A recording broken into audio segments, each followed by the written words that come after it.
Je suis Omar Ziati, je suis professeur à l'école du guerre économique, le GE, et je suis responsable veille stratégique, innovation et influence dans un groupe bancaire marocain.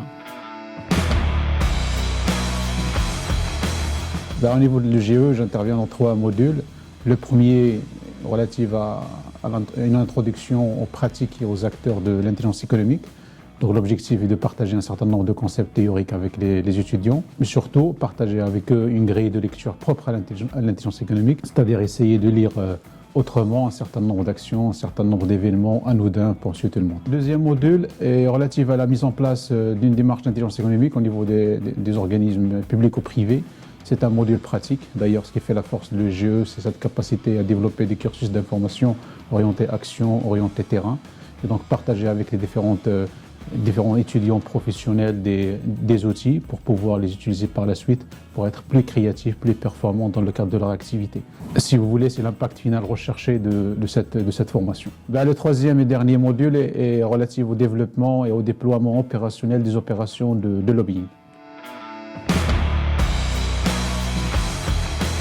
Le premier apport consiste à appréhender les rapports de force qui existent entre les différentes puissances pour pouvoir par la suite renforcer la position de l'entreprise, de l'organisation sur un axe donné ou la suprématie d'un pays par rapport à une problématique donnée. Deuxième apport, c'est réduire la marge d'incertitude dans la prise de décision stratégique au niveau des organisations. Interagir intelligemment avec les différentes parties prenantes externes de l'organisation pour soutenir l'image, pour renforcer une position commerciale ou tout simplement pour animer un écosystème.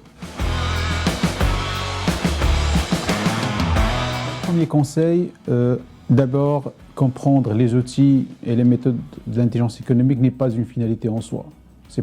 La finalité, c'est pouvoir les utiliser par la suite pour créer un maximum de valeur ajoutée et d'impact. Deuxième conseil qui fait la force de l'EGE aujourd'hui, c'est son réseau.